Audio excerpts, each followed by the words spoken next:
¿Qué pueden enseñarnos a las instituciones los creadores de contenido? Moderada por Verónica Crespo, periodista y doctora en comunicación política, y con la presencia de Nesh, creadora de contenido y fundadora de Live and Speak, Spanish and English.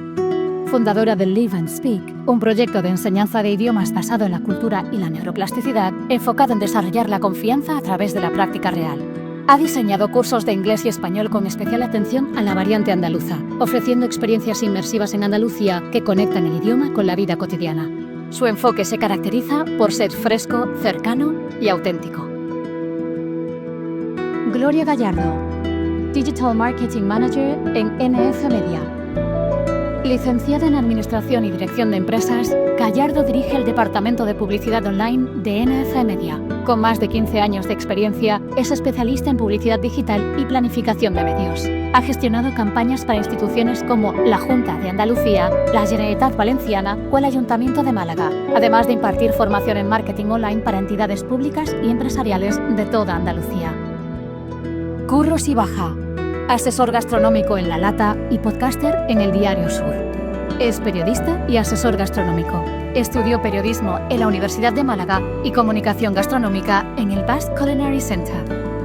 Ha trabajado en la SER, la COPE y Canal Málaga. Fue copywriter en Dr. Watson, colaborando con Cervezas Victoria. Desde 2021 presenta junto a Ana Pérez Bryan Memoria Sur, el podcast sobre historia de Málaga de Diario Sur, con más de 200 episodios y más de 1 millón de escuchas. En 2023 creó La Lata, una asesoría gastronómica que ayuda a los restaurantes a mejorar su productividad y rentabilidad. Buenos días a todos, buenos días a todas. Comenzamos esta primera mesa del día aludiendo o recuperando ese reto que nos has planteado, Jesús, en estas jornadas, que consiste en cómo lograr que los mensajes de las entidades locales destaquen en esta economía de la atención. Vivimos rodeados de estímulos. Una notificación del ayuntamiento se mezcla con el audio de tu amiga o con el anuncio de una marca, ¿no? Y la gran pregunta es, ¿cómo conseguimos que la ciudadanía nos escuche a nosotros? Quienes sí han sabido brillar en esta economía de la atención son estas 3 personas que tenemos en la mesa, son los creadores de contenido. Lo que empezó viéndose como iniciativas particulares o incluso informales, hoy es una fuente de aprendizajes muy valiosa para todos aquellos que nos dedicamos a lo público. En este escenario, estos 3 invitados sí que saben cómo hacerse ver y cómo hacerse oír en lo digital. Y de sus reflexiones y recomendaciones vamos a tomar nota. Yo ya me he traído el cuaderno, si lo ven. Sus propuestas nos van a ayudar a seguir transformando las administraciones públicas. Así que, si os parece, equipo, vamos a comenzar porque tenemos aquí un reloj, una cuenta atrás que nos va a perseguir durante toda la hora y vamos a tener que estar pendientes y vamos a ser cumplidores, os lo prometemos. Las administraciones locales nos dicen que deben comunicar con rigor institucional, con voz propia y con transparencia, por un lado, pero al mismo tiempo quieren hablar a la ciudadanía con su propio registro, movilizarla, generar vínculo con ellos. Y yo os pregunto, la primera pregunta de esta mesa, ¿es posible compatibilizar ambos objetivos? Empezamos por el final, ya que solo tenemos un chico, lo vamos a tratar bien. Eso, voy a debutar hablando. Yo creo que el rigor tiene que ser la piedra angular, es lo que se presupone de cualquier institución pública a la hora de comunicarse con la ciudadanía, pero sí es cierto que creo que siempre hay una especie de reparo. Es como cuando conoces a tus suegros, ¿no? Que quieres ser especialmente correcto con ellos y a lo mejor no eres tú mismo en ese momento. Creo que encontrar el equilibrio en esa barrera entre lo que se espera de ti y el tono correcto en el que tienes que tratar a tu público, al final de la ciudadanía, es lo difícil, es la cuestión más complicada. Y más cuando esa comunicación se hace en el mundo digital, que parece que estamos obligados a hacerlo de la manera más cercana posible. Genial, nos hace que todos estemos de una manera más horizontal, que la comunicación sea más horizontal, pero es complicado que una institución pública que es algo antiguo, tradicional y que te esperas que tenga una especie de comportamiento concreto, puedas darle un tono adecuado a esa nueva generación, y creo que estamos justo en ese punto de encontrar cuál es el tono concreto de las instituciones públicas con la ciudadanía. Bueno, yo os he dicho que esto va a ser una conversación, que tenemos un guión, pero que a veces nos lo vamos a saltar o no le vamos a hacer caso. Claro. Tú hablabas de, es que las instituciones públicas o ayuntamientos o entidades locales en general nos parece algo como antiguo. ¿Seguís teniendo a día de hoy esa percepción que quizá podíamos tener hace 10, 15 años? Yo creo que sí. ¿La seguís teniendo? Sí, todavía las instituciones públicas no saben comunicarse con el ciudadano. Nos lo vemos en muchísimas campañas que tienen siempre como un tono muy institucional, muy robótico. Ahí podemos aprender muchísimo de los creadores de contenido, ¿no? De coger esa naturalidad que tienen, esa soltura, ese no hablar como un BOE, ¿no? Que muchas veces están y no nos enteramos de lo que dice, pero ¿qué me estás contando? Pero no sé, tanto Curro, por ejemplo, en sus podcasts de memoria, ahí es una pasada lo que hace. Cómo comunica, Claro. no sé, te enteras de la historia de Málaga, podcast tras podcast, en 20 minutos te sueltan cualquier temática y hay una labor de investigación detrás increíble. A mí yo disfruto muchísimo de sus podcasts, ¿no?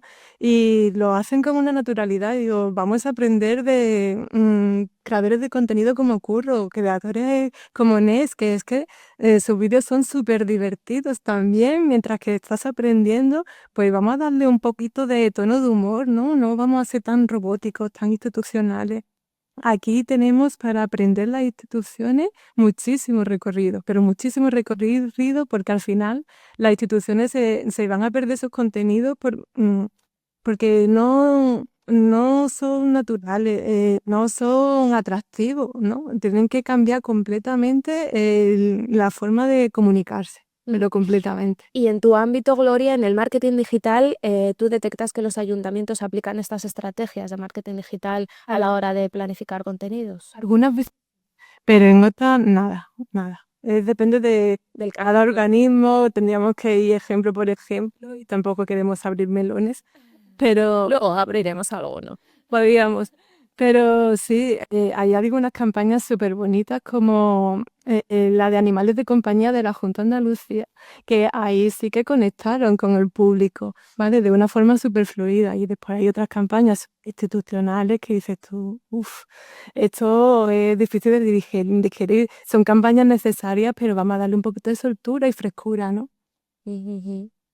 ¿Ves? Pues yo creo que además del humor y de la diversión, creo que la palabra es humanizarlo todo, porque cada institución, detrás de cada institución hay personas y tenemos que contar historias para conectar con la gente con quien estamos intentando hablar y transmitir ese mensaje, porque lo que nos conecta son las personas, no es la profesionalidad o no sé, el nombre, ¿no?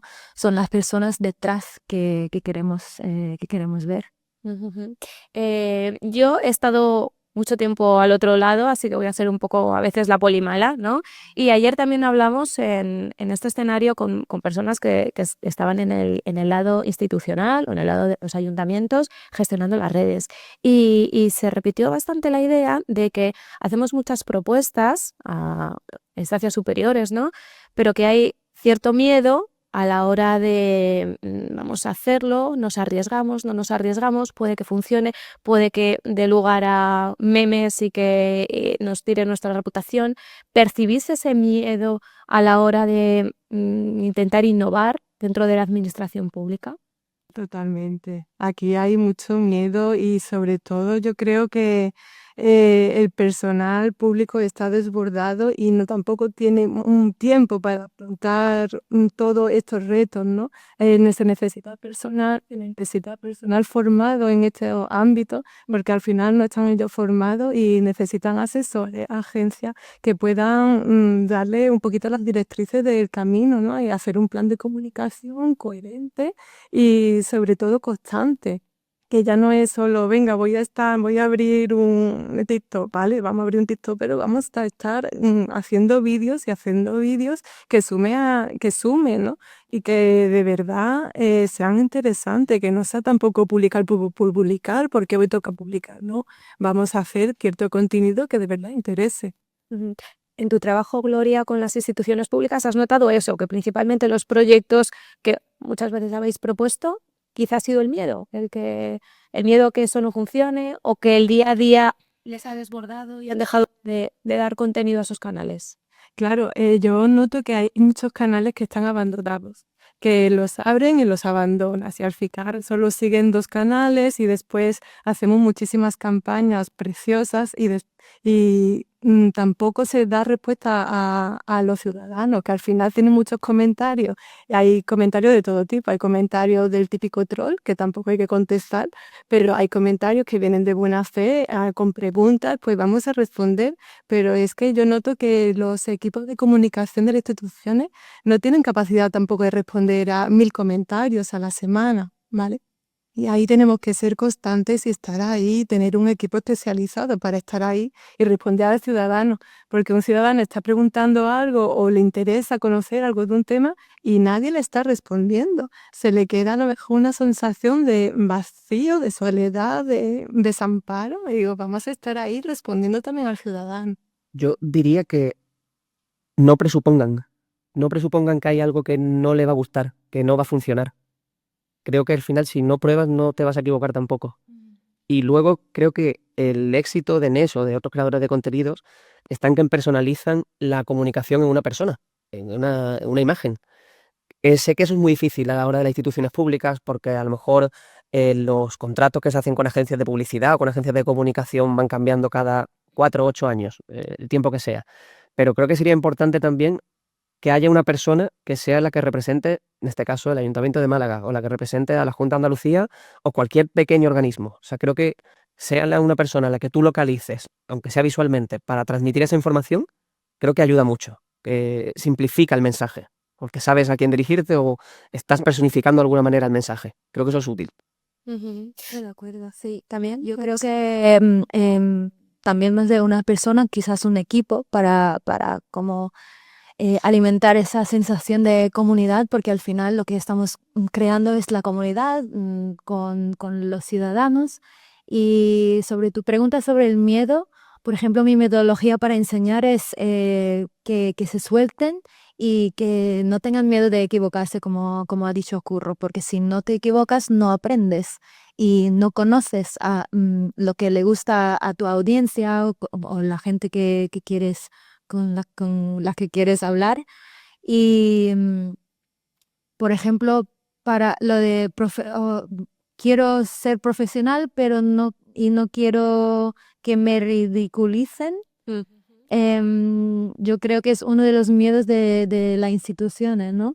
Porque necesitan esa imagen de profesionalidad, pero creo que ser profesional y ser auténtico no son opuestos. Puedes ser auténtico y mostrar lo humano en ti y lo humano en la institución sin perder la profesionalidad. Como por ejemplo, yo soy profesora, necesito la credibilidad, necesito ser seria con mi trabajo, pero también enseño mi lado humano. Como dijo Curro, necesito enseñar mi personalidad. Y aunque la institución no es una persona, tiene personalidad y eso es lo que tiene que enseñar. Hay personas detrás, ¿no? Exactamente, sí. Y tú que conoces bien ese miedo que tenemos todos a enfrentarnos al inglés o a un nuevo idioma, ¿qué hay detrás del miedo? Cuando se supera ese miedo, ¿qué nos encontramos?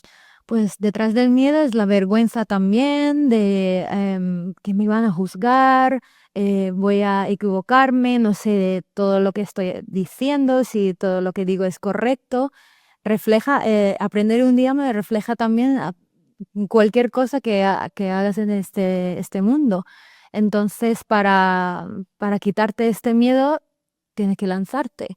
Y ya sé que es difícil si tienes un equipo detrás, pero es un riesgo que tienes que tomar porque si no, no puedes avanzar.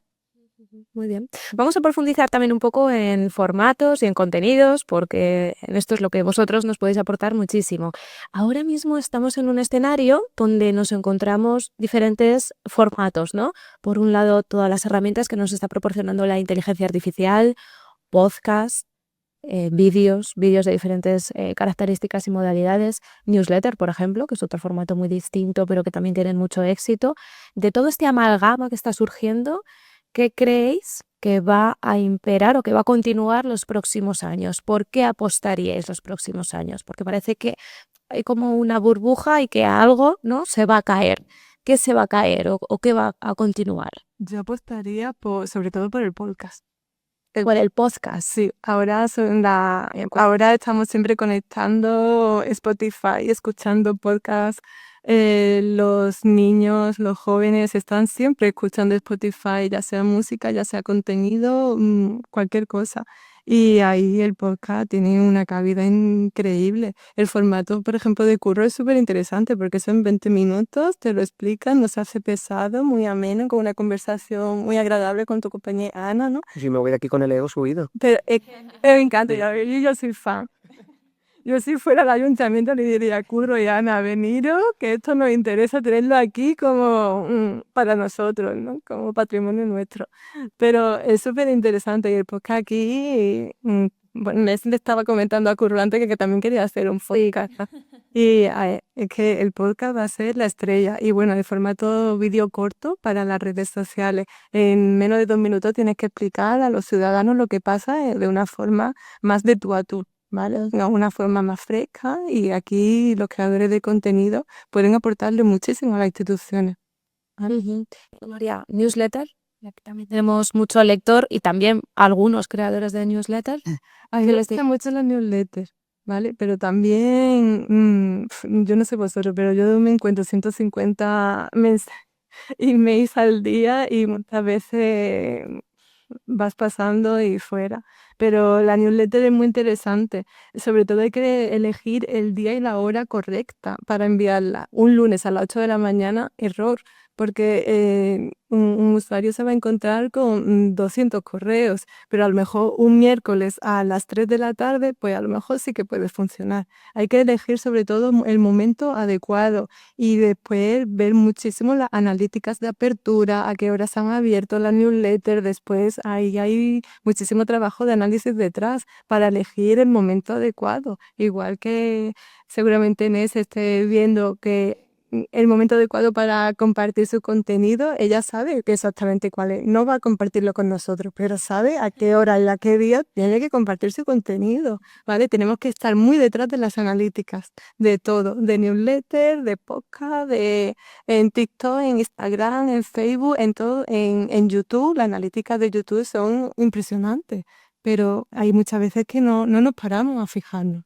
Yo sí creo que no se va a caer nada, porque creo que son diferentes partes del proceso de comunicación. Creo que lo que va a imperar es todo lo que no requiere una suscripción, un vídeo en Instagram, un podcast, me refiero a algo que no tengas que voluntariamente registrarte para que te llegue esa información, pero creo que todo ese suscripción, todo ese registro es como un paso de fidelización. Una newsletter, a mí me encanta, yo soy muy fan de las newsletters, pero estoy suscrito a aquellas que sé que voy a leer o que me parecen especialmente interesantes, ya sea de una tienda de ropa o de alguien que escribe artículos semanales sobre cualquier tipo de noticia. Y me siento más cerca de esa persona porque estoy suscrito a su newsletter o a su canal de lo que sea, y creo que es un punto en el que estamos a la hora incluso de consumo, en tu caso, por ejemplo, a la hora de vender un curso o de apuntarse a algo, estamos más cerca de ese cliente final porque ya sabemos que no solo le interesa mi contenido, sino que quiere saber algo más de mí. En tu caso, como decías, con ese podcast que quieres crear. Pues me parece una idea muy buena. Creo que es un punto de fidelización, pero no creo que se caiga nada. Creo que son diferentes partes de ese proceso de comunicación. Sí, yo creo que cada formato tiene su función. Por ejemplo, los short reels, los vídeos cortos, es para captar la atención, para visibilizarte en las redes sociales. Y luego los newsletters es para eso, para ganar la confianza. Bueno, no para ganar la confianza, porque si suscriben a tu newsletter ya tienes su confianza. Y los vídeos largos, yo creo que nada se va a caer tampoco, porque cada formato como el podcast crea mucho vínculo con la persona que escucha, porque cuando escuchas a alguien, como sientes esa cercanía. Entonces, para mí, lo ideal es hacer vídeos cortos, vídeos largos, un podcast. Ya sé que es mucho trabajo, pero cuanto más formato, a más gente llegas, porque no todo el mundo escucha podcast, no todo el mundo está en YouTube, no todo el mundo está en TikTok. Sí. Entonces, cuanto más formatos, más gente em, atraerás. Y, ¿qué iba a decir? No, ya no me acuerdo. Sí, yo tengo como un puente desde las redes sociales hasta mis cursos, por ejemplo. Es como un funnel. Ah. Y yo lo llamo como mi castillo. Y para llevarlo a mi castillo tengo que primero encontrarlos o que me encuentren a mí, luego atraerlos, luego nutrirlos con contenido menos como el típico viral y trending y todo eso, con contenido con más valor, y luego ya proponer lo que quiero vender o lo que quiero que sepan, lo que sean, y luego ya la venta. Pero hay un proceso, hay un funnel detrás de todo eso. Y en tu caso, Nes, ¿qué formatos vas utilizando para cada una de esas pequeñas metas antes de llegar al objetivo, que entiendo que es comprar el curso, Sí. ¿no? Para monetizar al final el proyecto? ¿Qué empiezas en vídeos cortos? Cuéntanos un poco ese Pues tengo proceso de formatos. como no sé cómo se llama en español, pero un matrix. Hay como 4 cuadros y se enseñó yo también hago coaching de redes sociales, perdona. Y entonces hay long find y short find. ¿Qué significa eso? ¿Cómo te encuentran con contenido corto y contenido largo? Y por ejemplo, los reels y los TikToks son corto y allí te pueden encontrar. Y luego long find sería un artículo de un blog, por ejemplo. No te pueden encontrar nadie por un newsletter. Tienes que estar expuesto todavía. Y luego tenemos short nurture, que es corto y nutre, y largo y nutre. Un podcast sería un largo y nutre. Un short que nutre sería las historias de Instagram. O sea, la gente no te puede encontrar por tus historias, porque solo la gente que te sigue ve tus historias. Entonces la función de eso es nutrir a tus seguidores. Y los podcasts, no sé el SEO del podcast, pero normalmente yo encuentro podcasts a través de otra cosa. O sea, yo no busco en Spotify. Sí, a veces, por ejemplo, para aprender español lo he hecho, pero yo creo que los podcasts se encuentran a través de otras cosas, a través de redes sociales, de YouTube, de un blog, y eso, el cuadro, eso, short, long y find. Yo creo que eso que dice, perdón por cortarte, de que dicen es muy interesante, porque ella tiene un primer paso que es convencer. O sea, que ella sea creíble. Es que eso el organismo público ya lo tiene. La gente ya sabe que es el organismo público, es algo creíble, es algo que ya tiene convencido. O sea, tiene un primer paso dado que creo que es importantísimo. El hecho de que ya crean en ti. Entonces, a partir de ahí, crear un contenido que no tiene el objetivo además de una venta. El organismo público no tiene que venderte algo concreto, pero llevarte al camino en el que quieran, ya sea simplemente acercarte a la institución, enseñarte a hacer un proceso, dar a conocer los diferentes pagos de los impuestos, de lo que sea, creo que es un camino más asequible, entiéndeme. Asequible en el sentido de que no hay algo que impere una venta, va a seguir existiendo. No, si falla ese sistema, no se va a caer la administración. Entonces creo que eso es importante. Sí, yo creo que el primer paso, por ejemplo, como todo el mundo ya sabe quiénes son las instituciones, lo de find, lo de encontrarte ya no es tan importante, pero creo que lo más importante es crear esa confianza en la gente. Y entonces lo de humanizar el contenido es muy importante, pero no solo como por ejemplo en un ayuntamiento solo fotos del alcalde.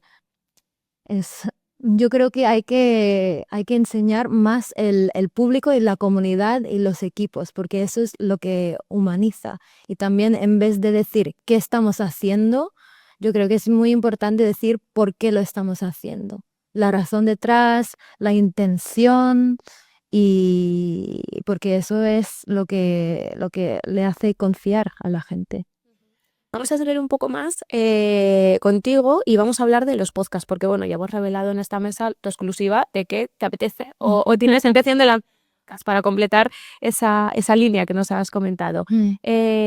¿Por qué te lanzas a un podcast y qué características buscas en el podcast? ¿Buscas un formato corto? Quizá, por lo que nos has dicho, ya buscas un formato largo, que fidelice mucho más, pero ¿qué es lo que quieres conseguir con un podcast? ¿Y por qué ahora un podcast si estamos tan acostumbrados a verte en los vídeos? Yo creo que porque es otra forma de crear ese vínculo con tu audiencia.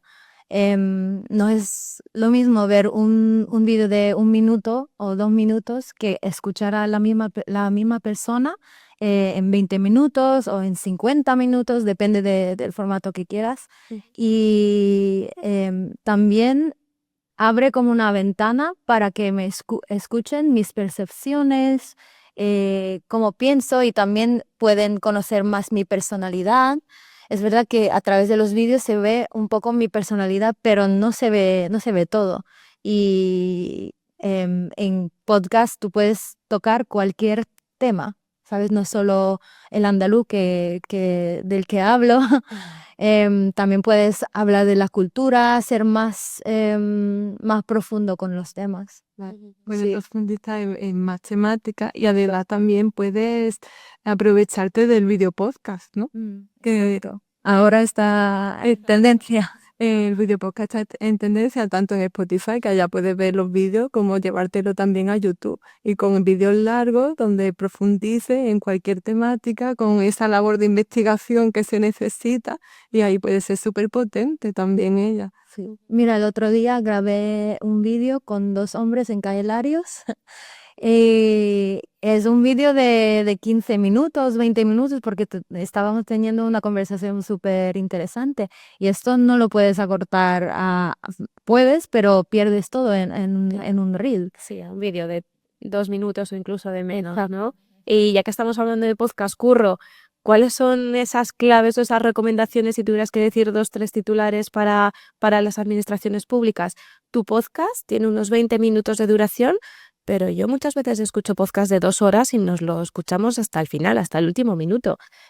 También ahora hay muchos creadores de podcast que han pasado al video podcast porque les está dando muchos mejores resultados que Spotify premia, ¿no? Esta parte de vídeo. Cuéntanos, ¿qué recomendaciones nos darías? Bueno, yo creo que, como tú dices, el tiempo al final depende mucho del contenido que quieras hacer. No me ceñiría que tenga que ser de 20, 25 minutos per se. Lo que sí es cierto es que se suele decir que el tiempo del podcast es el commuting time. Si no me equivoco, es el tiempo que se tarda de ir a trabajar, ¿no? Desde que sales de casa hasta que llegas a la oficina, ya sea en transporte público, en coche, y eso está en torno a 22, 23 minutos de media. Entonces se habla siempre de esa duración para que no se corte el podcast y lo dejes colgado, ¿no? Pero luego, como tú dices, yo escucho podcast de hora y media y lo escucho fraccionado, pero no tengo ningún problema en hacerlo. Yo sí soy muy insistente en quien empieza un podcast que no le dé miedo a que lo escuchen 15 personas. Da igual, vuelvo a lo mismo, creo que es una parte del flujo de gente que va a estar confiando en ti. Entonces creo que, por una parte, diría que no hagan demasiada caso a las audiencias del podcast, más allá de que tú de verdad sea algo lo que quieres vender y obviamente necesitas audiencia. Y también diría que en el caso de las instituciones públicas, quiero decir, creo que es un formato muy amigable, porque no tienes la necesidad de meterte en ningún berenjenal, ¿no? Por lo que nos entendamos. El podcast que nosotros hacemos es de historia de Málaga. Claro que el ayuntamiento o cualquier institución puede hacer un podcast sobre la historia de su ciudad. No tiene que pinchar en nada crudo. La gente no se va a molestar por escuchar eso. O incluso entrevistas a personajes relevantes de la ciudad. O sea, creo que se puede crear un contenido muy amigable para las instituciones públicas sin tener ese miedo del que hablamos previamente a fracasar o a que se saque algo de contexto. Creo que es un contenido bastante amigable. Gloria, imagínate que salimos de esta mesa y te llama un ayuntamiento, llámalo X, y te dice, queremos poner en marcha un podcast. ¿Qué les dirías? ¿Cómo empezaríamos? A ver. ¿Cómo sería un podcast del ayuntamiento, un podcast del alcalde o de la alcaldesa? ¿Quién hablaría? ¿Qué Lo propondrías? ideal para acercarse sobre todo a la ciudadanía sería contratar un creador de contenido, ¿vale? O un periodista o incluso un actor que puede ser más natural hablando que el propio alcalde hablando de lo que ha pasado en la ciudad, ¿vale? Yo creo que podría ser, vamos, es que sería genial para los ayuntamientos, para las entidades locales, tener su propio podcast, todos, y comentar qué ha pasado en la ciudad en 20 minutos y que alguien de forma amena y que no robótica, pues te vaya hablando sobre eso y crear también conversación y que la gente pueda responder y contestar, que se genere ahí una comunidad de verdad, ¿vale? Y acercarse sobre todo al ciudadano. Pero es eso, coger a un creador de contenido, por ejemplo, y también investigar ese creador de contenido todo lo que ha hecho detrás anteriormente, porque eso es súper importante, igual que las administraciones para licitar se necesita muchísima documentación y demás. Para ser creadores de contenido, a lo mejor del ayuntamiento, también revisar todo el histórico de esa persona para que luego no te encuentres con cierta sorpresa, ¿no? Y investigar mucho a los creadores de contenido antes de contratarlos. ¿Hay algún tema por el que crees que podríamos conseguir más gancho? Por ejemplo, empezando por temas de deporte o de cultura, o quizá apuestas por un podcast un poco más genérico. Pues podría ser de tipo temático, pero a mí me encantaría escuchar podcasts de cultura de la ciudad. ¿Sabe qué conciertos va a haber este fin de semana o dentro de 2 semanas? ¿Sabe? O exposiciones o cosas que al final no te enteras por un amigo que te lo envía por WhatsApp o te enteras que hay, no sé, películas gratuitas en el Ayuntamiento de Benalmádena, en el auditorio, yo me enteré por la madre del compañero de mi niño, ¿sabes? Y yo digo, ostras, yo no me he enterado y le estoy siguiendo en el canal de Telegram del Ayuntamiento. Pero bueno, que es sobre todo la cercanía y estar siempre pendiente y los podcasts temáticos. Y que no sean generales, porque a lo mejor a mí no me interesa de deporte, nada me va a interesar. No me mezcle deportes con cultura, con otras temáticas, que sean temáticos sobre todo. Ujú. Bueno, vamos a cambiar un poco de tercio, si os parece, y vamos a hablar de errores. Algo de lo que, pues bueno, no nos gusta mucho, pero que todos cometemos y seguiremos cometiendo. Y voy con una pregunta para los tres. ¿Qué error pondríais en primer lugar o evitaríais o recomendaríais que evitaran las instituciones? Sí o sí, ¿qué error se comete y no tendría que cometerse a la hora de crear contenidos en redes sociales? A nivel general, ya salimos un poco de podcast. Yo diría dos cosas. Lo primero, el replicar contenido de moda en redes sociales. No sé si generacionalmente estamos en el mismo sitio todos los que estamos aquí, pero el meme del señor Burns de los Simpson que tiene como una gorra puesta de como si fuera un señor joven, pues un poco eso. Como que tenemos la imagen de la institución pública, como digo, de que si lo tuviéramos que personificar es una persona de más de 70 años, no esperemos que haga un comportamiento de lo que están haciendo los jóvenes de 15, 25, 30 años. No tienes por qué meterte ahí, no lo hagas. Y el segundo punto, creo que diría simplificar mucho el lenguaje. Yo sigo pensando que las instituciones públicas, para hacer cualquier tipo de trámite, siguen utilizando un lenguaje demasiado, no voy a decir ni profesional, demasiado correcto. Vamos a simplificar mucho más el mensaje, especialmente en redes sociales, y lo que queremos es llegar al mayor número de gente posible y hacernos entender. Entonces yo diría esas dos cosas, simplificar el mensaje y no replicar lo que está de moda por intentar subir a un carro que no estamos en ese carro. Yo estoy de acuerdo, sobre todo con el segundo punto que has hecho. Hay que hablar como hablamos en el día a día y no tan profesional, no tan formal, porque por ejemplo yo, el español no es mi lengua materna, entonces si leo un texto y es demasiado formal, se me hace pesado, y yo creo que no solo pasa a los extranjeros, también a la gente que la mayoría de la gente, ¿no? No queremos leer un párrafo con esas palabras que tan formales. Yo busco cercanía y busco, no coloquial, pero común, el lenguaje común.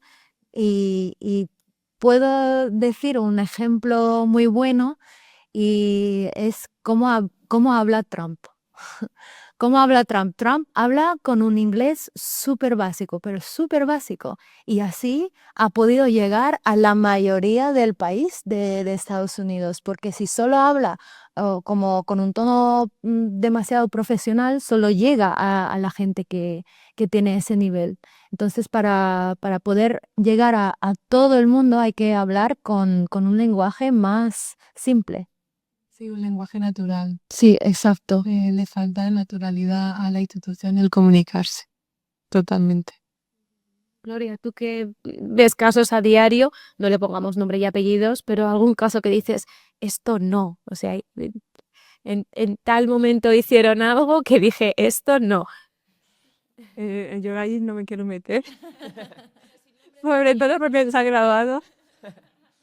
Yo he visto algo, no voy a deslizar, pero es lo que he dicho antes. Estaban diciendo demasiado qué van a hacer para la ciudad, cuál es este proyecto, qué va a hacer ese proyecto. Sí, y queremos saber el por qué, ¿sabes? Quiero storytelling, ¿sabes? Contar una historia y decir, mira, ese es el problema, ese es el pain point, el dolor del ciudadano y eso es cómo vamos a hacerlo. ¿Y por qué vamos a hacerlo? Porque nos preocupamos por vosotros. No solo, uy, mira qué tengo, mira qué voy a hacer. Y eso es, la intención es muy importante. La intención, el por qué, encontrar a los ciudadanos la importancia de por qué se ha cortado esta calle, que tienen que cambiar una tubería, porque Porque si solo dices el qué, huele a vender y convencer. Y yo no quiero que me convencen, yo quiero confiar. Sí, sí, que te cuenten y que te expliquen, ¿no? Exacto. y que lo impliquen de forma natural, si al final somos humanos todos, ¿no? Que una forma natural y por favor sin falta de ortografía también. Por favor. Sí, hay un caso muy positivo que recuerdo creo que es una campaña del ayuntamiento, con los chicos de Málaga Adictos, que son unos foodies de aquí de Málaga, que tienen muchísimos seguidores, hicieron durante la feria, un vídeo en redes sociales hablando exactamente de que se había puesto un punto en la feria habilitado para soplar para los test de alcoholemia. Creo que eso fue del ayuntamiento, ¿no, Jesús? Imagino. Pues me pareció súper acertado. O sea, está yendo a un perfil súper concreto, a una gente que tiene muchísimos seguidores y que además lo hicieron bien. Es que lo hicieron muy bien el vídeo. Que estaba muy bien transmitido. Entonces creo que ese es un punto muy positivo, por ejemplo, de algo que se hizo. Me gustó mucho. Que, bueno, nos gusta decir los errores, pero también hay casos de buenas prácticas. De hecho, cada vez hay más, ¿no? Contadme alguno.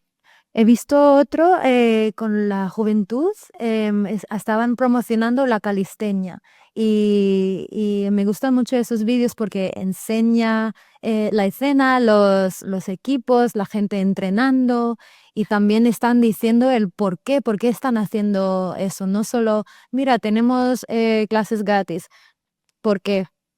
¿Sabes? Entonces, esos tipos de contenido no engancha, pero atrae mucho a la gente y da más confianza. Y es como el vídeo de Malagarito. Sí.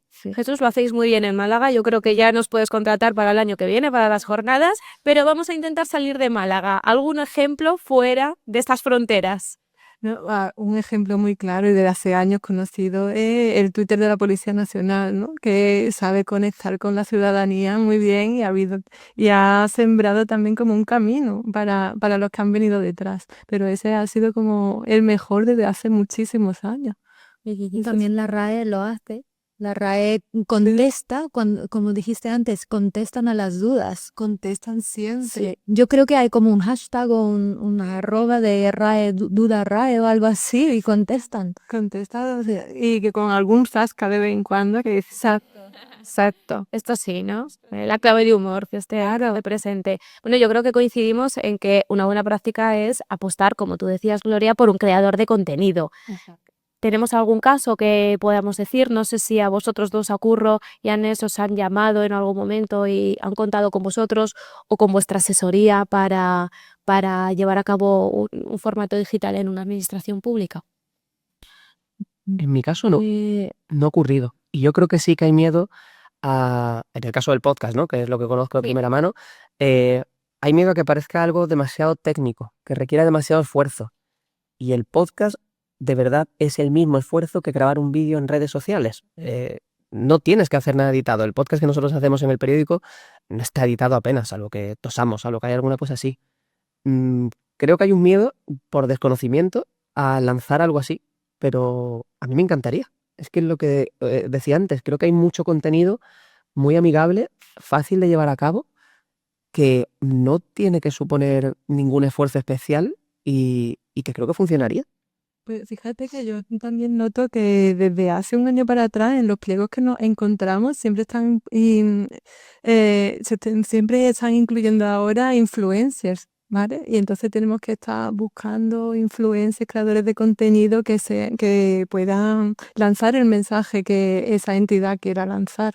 Y se están dando cuenta las entidades locales que al final van a necesitar a un creador de contenido al lado y que ese creador tenga cierta reputación, ciertos seguidores, cierto engagement y que al final lo vamos a necesitar. Aquí pasa una cosa que desde este mes en las redes sociales, en Facebook y en Meta y en Google ya no se va a poder hacer publicidad política, ¿vale? De ningún tipo de política, ¿vale? Con el nuevo reglamento europeo ya era muy, muy restrictivo, que necesitaban saber el presupuesto, la segmentación, la hipersegmentación. Meta y Google dicen, mira, esto es imposible de atacar, así que no se va a hacer campañas políticas en nuestras plataformas, ¿vale? ¿Qué pasa? Que tampoco se van a poder hacer campañas de tipo social. Hay una campaña súper bonita de medio ambiente que me la han parado hace poco y era de economía circular y reciclaje porque lo considero un tema social.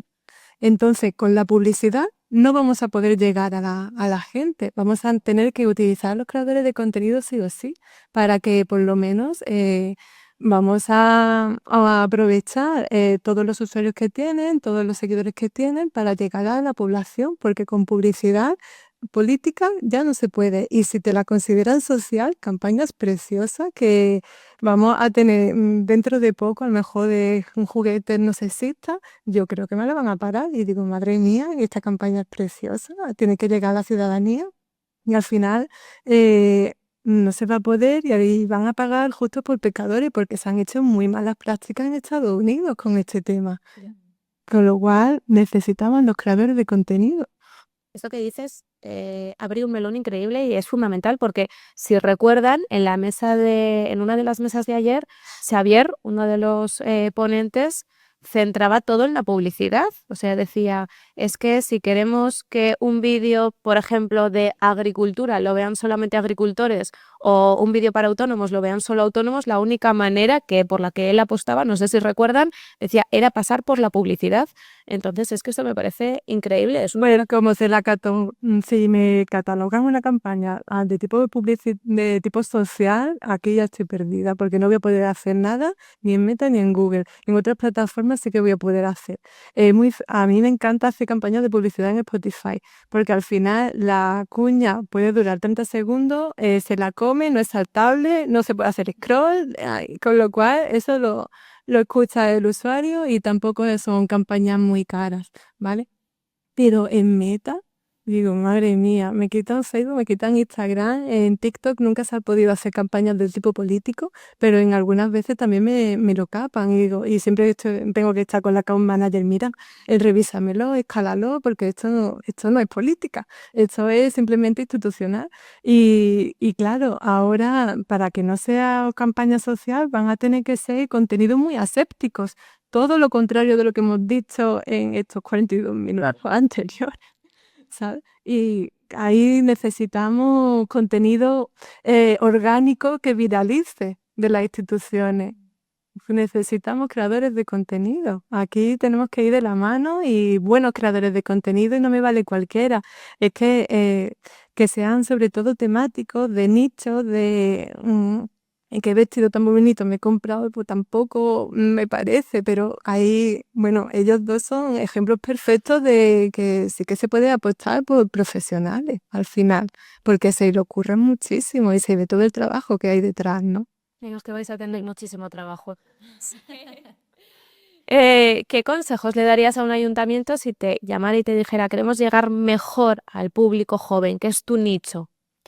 Pues al público joven, bueno, en general también con todo el mundo, yo creo que tienen que lanzarse y olvidarse de lo demasiado formal y correcto, como hemos dicho antes, y que se atreve con lo humano, porque ser cercano y más humano no significa menos profesional y de hecho no resta la autenticidad, ¿cómo se dice? It builds it up. Lo impulsa, sí, sí, sí. La autenticidad y es la autenticidad que busca la gente, sobre todo en las redes sociales, porque en las redes sociales hay tantos filtros que lo que buscamos es la autenticidad. Y por eso ha tenido tanto boom el TikTok, porque en TikTok la gente pone el móvil aquí en la mesa, graban y ya está, y son muy naturales. Y también es por eso que los influencers también ahora están teniendo mucho más impacto porque son más auténticos que, por ejemplo, la publicidad que vemos en la tele, ¿no? Porque ahí es más editado, más preparado y se ve, y aunque los influencers también preparamos todo y hay una estrategia brutal detrás, no lo hacemos notar, o sea, no es muy obvio que estamos preparando. Siguiendo un guión, ¿no? Exacto. Queremos ser más natural y eso es lo que le daría. O sea, para llegar al público joven, tú apostarías por autenticidad. Autenticidad, naturalidad y también diciendo el porqué y creando comunidad, cercanía.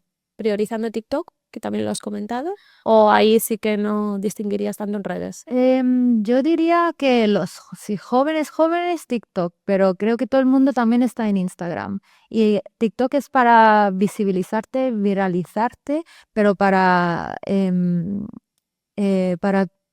crear confianza es más en Instagram, por mi experiencia. Yo estoy bastante de acuerdo. Sí. Sí, sí. Y creo también que, y vuelvo a barrer para casa, el formato podcast sí que te exige o te habla de un perfil que quizás, al menos en mi caso, tenga más de 30 años seguro. Creo que también es importante saber con qué medios digitales podemos llegar a la gente de más de 50. Y creo que, por ejemplo, el podcast es un muy buen formato.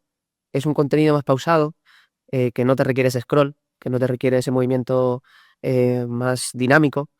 Em, Creo que tienes que encontrar el foco, pues lo que hablamos antes también, de las audiencias a las que quieres dirigirte. Y hay canales, por supuesto, idóneos para cada una de ellas.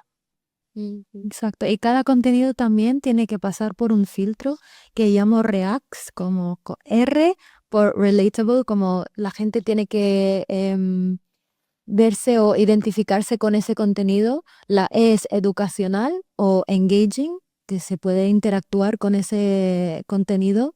La A es la autenticidad. Ajá. La C es community, comunidad. La T es tells a story, que cuente una historia. Y la S es shareable, que lo puedan compartir. Yo cuando hago mis vídeos lo hago con ese filtro, ese marco de contenido. Y si cumple 3 de esos 6, ya es buen contenido. Y la gente lo comparte de verdad y conecta con la gente. Qué interesante, sí. Si os parece, nos vamos a quedar con esta fórmula que me parece muy interesante lo que has propuesto. Nos quedan 6 minutos y medio y yo quería abrir la oportunidad de que alguien del público pueda hacer alguna pregunta o pueda compartir alguna cuestión. Yo creo que tenemos para 2, incluso 3, así que no sé si alguien tiene alguna pregunta, quiere aportar algo. Aquí tenemos.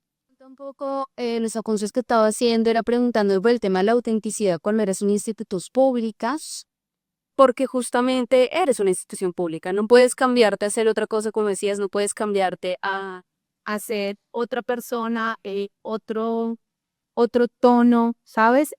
Hablar de manera distinta. Entonces, ¿cómo respetar la esencia de la institución pública? ¿Cómo respetar la autenticidad de la institución pública para transmitir ese mensaje? Es decir, yo no soy una persona natural, ¿cierto? Pero estamos en redes sociales que debería ser un poco más para el tema del entretenimiento y para ser un poco más cercano. Claro, el canal lo es, pero el emisor sigue siendo la institución pública. Entonces, ¿cómo encontrar ahí, sin perder mi rigor, sin perder el papel que ellos cumplen en la sociedad como institución pública? Un poco cómo lo verían ustedes. Yo creo que el primer paso es definir la identidad. ¿Qué identidad tiene la institución? ¿Qué es su voz, su tono de voz, su tono visual también? Y a partir de ahí puedes ser fiel a tu identidad y es como tu marca, ¿no? Tu branding kit, el kit de marca. Y yo, como he dicho antes, humanizar las cosas no pierde la autenticidad.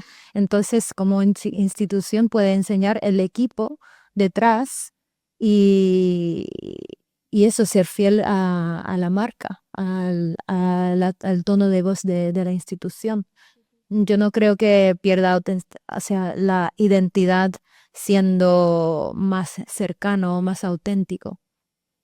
No sé ¿Algún si comentario más rápido para contestar. poder tener? Sí, bueno, yo vuelvo a que creo que se tiene que sigo insistiendo en lo de personalizarlo, quizá no solo en una persona, pero sí en una imagen. Alguien que ya sea un actor, que no sé quién lo ha comentado antes, aquí en Málaga tenemos, por supuesto, además, una muy buena cantera, em, sino en algún creador de contenido que transmita esa sensación. Si estamos diciendo, ¿quién es el ayuntamiento? Pues el ayuntamiento tiene esta personalidad o nos lo imaginamos que transmite de esta manera, buscar quién es la persona que transmite de esa manera, buscar como esa equivalencia. Había otra pregunta, creo que María, la teníamos por ahí. Sí, ¿me escucha? Sí, buenos días. Respecto a la nueva ley sobre la publicidad de influencers en Instagram, que tienen que poner todo publi o publicidad, y luego hay algunos que ponen publicidad, colaboración pagada, regalo, tal. Respecto a las instituciones, lo que decía Gloria, ¿no? Yo estoy de acuerdo en que si ahora a partir de ya no se van a poder hacer publicidad política o esa parte social que puede rozar, ¿no? Y efectivamente, como dices, hacer una campaña de desarrollo sostenible que te la vayan a capar porque ellos entiendan que no. Entonces, de cara a esos creadores de contenido, y me gusta, he llegado un poco tarde, pero me gusta esa diferencia entre creadores de contenido y influencers, porque al final lo que decíais eso de bonito, yo siempre he defendido personas con influencia que pueden llegar a tener a personas que les siguen o que les inspiran, incluso que pueden ser aspiracionales y que puede llegarles. Esa diferencia entre influencers y creadores, ¿cómo pensáis de cara a esta nueva ley, no solo la vuestra que ya está capando para no poder hacer publicidad política? ¿Cómo sería esa relación entre estos creadores de contenido y el tema de la publicidad, ¿no? Porque al final, yo que lo veo tan natural, ¿no? O como decían, esa autenticidad que al final es lo que está faltando mucho en redes sociales, ¿no? ¿Cómo creéis que podrían enfocarlo a la hora de tener que poner publicidad, colaboración pagada? Porque al final es una institución pública, ¿no? Y creo que es interesante ese debate que ya lo tenemos aquí, que ya estamos viendo desde principios de octubre, que lo están poniendo sobre todo influencers, creadores de contenido, vamos a hablar un poco, aunque yo lo diferencia, pero ¿cómo pensáis que para la institución tampoco le restaría credibilidad? Porque esa es otra, al final resta un poco de credibilidad cuando es algo pagado. Bueno, es un debate un poco amplio, pero ¿cómo lo enfocaríais? Bueno, se puede enfocar de varias formas, ¿vale? Porque una cosa es, al final, que utilizas un creador de contenido, ya sea en su perfil o en el tuyo, que el contenido también lo puedes subir al perfil de la entidad pública, ¿vale? Pero si el creador de contenido lo sube a su perfil, simplemente sería contenido orgánico. No se puede hacer una campaña de publicidad detrás, con el business manager de Meta detrás, ¿vale? Para impulsar esa campaña, eso no se podría hacer, pero sí el creador de contenido puede subir el contenido de forma orgánica con el hashtag publicidad o lo que sea. Siempre tiene que poner el hashtag o con una colaboración con el ayuntamiento para que se vea colaboración. Y ahí no tendríamos ningún tipo de problema con las plataformas para difundir el contenido, ¿vale? Lo que no se va a poder hacer es publicidad. Pero eso de contenido orgánico y con el hashtag publi, eso no lo considera metapublicidad y no te lo van a capar. Eso no habría ningún problema. De todas formas, tendríamos que ver campaña por campaña si la considera meta social o no, porque aquí el algoritmo hace lo que quiere. Muchas campañas, yo digo, tú verás que esta me la capa y que va, al final sale, y otras que dices tú, ¿en serio esta me la ha quitado? Que yo siempre probaría, si se puede, para adelante, anchas millas, si no se puede, pues vamos a buscar otras plataformas, que al final hay muchas plataformas. En lugar de utilizar YouTube en publicidad, pues me voy a ir a Dailymotion, ¿no? O me voy a ir también a Spotify, vamos a ir utilizando muchas plataformas, porque al final no están solo Meta y Google, hay millones. Y en TikTok también podemos hacer muchísimas campañas, ¿vale? Pero aquí no, aquí los creadores de contenido pueden subir de forma orgánica su vídeo, su story y demás sin ningún tipo de problema, y eso no se considera publicidad a ojos de Meta para caparla en ese sentido, ¿vale? Eso no se considera publicidad para ellos, aunque sea publicidad luego y le estemos pagando al creador, ¿vale? Yo sí puedo hacer un pequeño... Sí. Yo sí creo que es una putada lo que estás comentando, y perdón por la palabra, pero creo que lo es. Además de lo político, lo social que se está haciendo, cualquier creador de contenido o influencer, que me parece muy la diferencia que haces, tiene que poner si lo que está publicando ahora es publicidad, es decir, hay un pago, o es incluso colaboracional, ¿no? Vamos a decir, ¿no? Se tiene que poner así. He ido a este restaurante, me han invitado, no me han pagado, pero voy a compartirlo. Me parece una putada que se quiera etiquetar todo a partir de ahora. Que todo tenga que responder a ¿es este tipo de contenido? ¿Es este tipo de contenido? Porque creo que la clave está en esa autenticidad, en ser lo más honesto posible.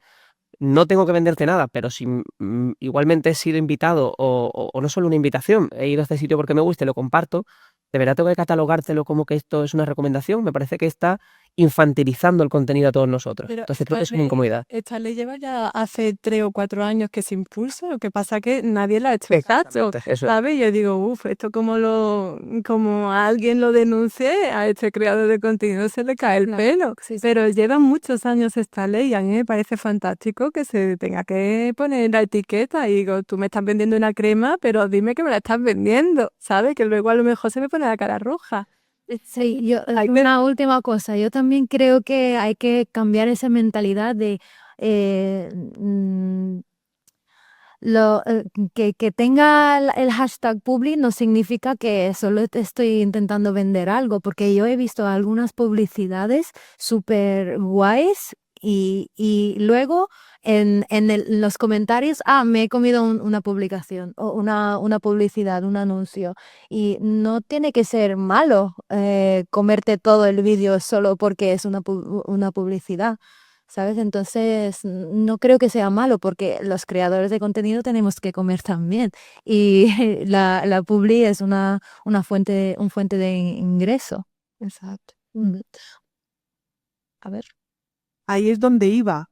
Es lo que dice Curro, de la falta de autenticidad, porque yo defiendo que hay creadores de contenido y vuelvo a decir influencers, ¿no? Y no todos se lo ocurran de la misma manera. Entonces, en el caso que tú estás diciendo, Nes, que para mí tu marketing puede ser más honesto, por decirlo de alguna manera, o más auténtico, es el punto de diferencia, ¿no? Vale, yo te estoy vendiendo Málaga, ciudad genial, porque me he ido a la Alcazaba, tal, no sé qué, pero no, o sea, lo estás compartiendo porque te gusta, porque eres malagueño. No, eso es el punto de hasta dónde el ciudadano puede pensar que como le están pagando me está hablando bien de esto. Eso es lo único, o sea, como Claro. el punto, pero porque hay gente que no se lo toma como algo tan auténtico, sino que es un trabajo que efectivamente tiene mucho trabajo, pero va un poco por la parte de la pasta. Era un poco esa diferencia de cara a los que lo estamos viendo en ¿perdemos credibilidad o no perdemos credibilidad? Esa era el punto de la Es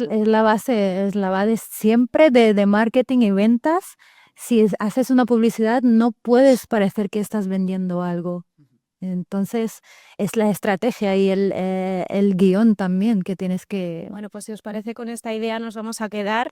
El reto que tenemos ahora de gestionar publicidad, no publicidad, no nos van a dejar hacer publicidad en algunas plataformas, así que va a haber que apostar muchísimo más por el contenido y estas han sido un poco las claves. Autenticidad, perder el miedo, lanzarse con nuevos públicos, nuevos formatos y tomar nota de aquellos formatos que están teniendo mejor cabida entre las comunidades.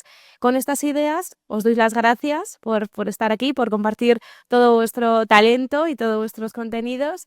A Curro, a Gloria y a Nes. Ahora, después en la PodFe, podemos seguir hablando de estos temas con el resto y por cumplir tiempos vamos a cerrar aquí y damos paso a la siguiente mesa. Muchísimas gracias. Kaya,